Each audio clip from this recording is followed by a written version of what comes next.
সবাই মরে যাবো, আমরা সবাই, কেউ থাকবো না। এই পৃথিবী থাকার জায়গা নয়। কিয়ামতের সময় আল্লাহ তাআলা মালাকুল মাউতকে বলবেন, সবার রূহ কবজ করে ফেলো, সবার, কেউ থাকবে না, সবার রূহ কবজ হয়ে যাবে। আল্লাহ মালাকুল মাউতকে বলবেন, মালাকুল মাউত কি অবস্থা? বলবে সব শেষ। মাইয়াবকা, কে বাকি? মালাকুল মাউত বলবে জিনেরা বাকি, যাদেরকে দেখা যায় না। আল্লাহ বলবেন জিনদেরকেও শেষ করে ফেলো, রূহ কবজ করো। মালাকুল মাউত আজরাইল জিনদের রূহ কবজ করবে। আল্লাহ এবার জিজ্ঞেস করবে, ইয়া মালাকাল মাউত আখবিরনি মাইয়াবকা, এবার বলো আর কে বাকি? মালাকুল মাউত বলবে, আল্লাহ মানুষগুলো সব শেষ, জিনগুলাও শেষ, এবার বাকি ইবলিস শয়তান। কে বাকি? ইবলিসরেও শেষ করো, ইবলিসও শেষ। আল্লাহ আবার জিজ্ঞেস করবেন, ইয়া মালাকাল মাউতি মাইয়াবকা, আর কে বেঁচে আছে বলো।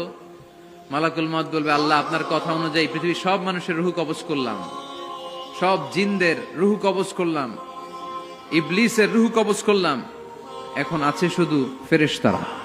আছে কারা? যাও ফেরেশতাদের রূহ কবজ করো, ফেরেশতাদের রূহ কবজ হয়ে যাবে। এবার আল্লাহ জিজ্ঞেস করবেন, ইয়া মালাকাল মাউত আখবিরনি মাইয়াবকা। মালাকুল মাউত বলবে, আল্লাহ আপনার কথা মতো ধরে ধরে সব শেষ, ফেরেশতাও শেষ, 4 জন ছাড়া। কয়জন ছাড়া? জোরে বলেন, কয়জন ছাড়া? ইসরাফিল, জিব্রাইল, মিকাইল, আজরাইল। আল্লাহ এই 4 জন আমরা বাকি। আল্লাহ বলবে, যাও ইযহাব ইনতালিক ইলা জিবরিল ওয়াকবাদ রূহা, জিব্রাইলের রূহ কবজ করো। ইযহাব ইলা ইসরাফিল ওয়াকবাদ রূহা, ইসরাফিলের রূহ কবজ করো। ইযহাব ইলা মিকাইল ওয়াকবাদ রূহা, রূহ কবজ করো। ওই 3 ফেরেশতাও শেষ। এবার আল্লাহ তাআলা জিজ্ঞেস করবেন, ইয়া মালাকাল মাউত আখবিরনি মাইয়াবকা, হে মালাকুল মাউত আর কে বাকি আছে বলো। মালাকুল মাউত বলবে, আল্লাহ আপনার কথা মতো মানুষগুলো শেষ, জিনগুলো শেষ, ইবলিস শেষ, আমার বাকি 3 ভাই ইসরাফিল, মিকাইল, জিব্রাইলও শেষ, শুধু আমি, শুধু আমি। আল্লাহ বলবেন, কেউ নাই? মালাকুল মাউত বলবে, না আল্লাহ কেউ নাই। এবার আল্লাহ তাআলা বলবেন, মালাকুল মাউত তুমি তো সবাই রে মারছো, এবার তুমি মরো, এবার তুমি মরো, তুমি মরো।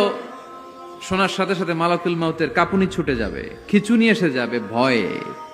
আল্লাহ বলবেন, কাঁপুনি দিয়ে তো লাভ নাই, কারণ কুল্লু নাফসিন যায়িকাতুল। রব্বুল আলামিন বলবেন, মালাকুল মাউত কেঁদো না, এটাই দুনিয়ার বিধান, আমি আল্লাহর দেয়া বিধান, এটাই, জন্মালেই মরতে হয়। যাও, জান্নাত জাহান্নামের মাঝখানে একটা জায়গা আছে, জায়গাটার নাম হলো আরাফ। এই আরাফের মধ্যখানে যে দাঁড়া, ওখানে যে মালাকুল মাউত কাঁপতে থাকবে। মালাকুল মাউত বলবে, আল্লাহ সৃষ্টি শুরুতে যদি জানতাম, সৃষ্টি শুরুতে যদি জানতাম সবাইকে মৃত্যুদান করার পরে, রূহ কবজ করার পরে আমাকেও মরতে হবে, তাহলে এই কঠিন দায়িত্বের ব্যাপারে আপনার কাছে ক্ষমা চাইতাম।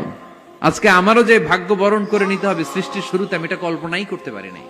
আল্লাহ বলবেন, নো টক, মুত, ইয়া মালাকাল মাউত, মর, মরে যা, মুত, মরে যাও। বলার সাথে সাথে মালাকুল মাউত এক বিকট চিৎকার হাঁকিয়ে মরে যাবে। মালাকুল মাউতের চিৎকারটা সেদিন এত ভয়ঙ্কর হবে, বিষ্ণু ঈসা ইসলাম বলেন, ওই চিৎকারের আওয়াজ যদি পৃথিবীর মানুষেরা কান দিয়ে শুনতে পেত, তাহলে কিয়ামত সংগঠিত হওয়ার জন্য আলাদা করে ইসরাফিলের সিঙ্গার প্রয়োজন হতো না। ওই চিৎকারের আওয়াজে প্রতিটা মানুষ কানের পর্দা ফেটে ওই জায়গায় লাশ হয়ে পড়ে যেত। এবার ডানে বায়ে সামনে পেছনে উপরে নিচে কেউ নাই, একজন ছাড়া। জোরে বলতে হবে, তিনি কে? আল্লাহ তখন পৃথিবীকে একটা ডাক দিবেন, বলবেন, ইয়া দুনিয়া আইনা আনহারুকি, এই পৃথিবী তোর নদীগুলো কোথায়?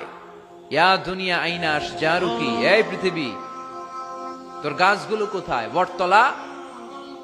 ইয়া দুনিয়া আইনাল জিবাল, তোর বড় বড় মাউন্ট এভারেস্ট পাহাড়, আলাস্কা পর্বতমালা, আলপস পর্বতমালা, এগুলো কোথায়? তুর পাহাড় আজকে কোথায়? ইয়া দুনিয়া আইনাল মুলুক, রাজা বাদশারা কোথায়, যারা ক্ষমতার দাপটে পা জমিনে ফেলতে চাইতো না? আইনাল জাবাবেরা, অত্যাচারী স্বৈরা শাসকগুলো আজকে কোথায়? কোথায় আজকে? কোনো আওয়াজ নাই। আল্লাহ তখন হুঙ্কার দিয়ে বলবেন, লিমানিল মুলকুল ইয়াউম, who belongs the kingdom today? Allah চিৎকার দিয়ে বলবেন আজকে ক্ষমতা কার?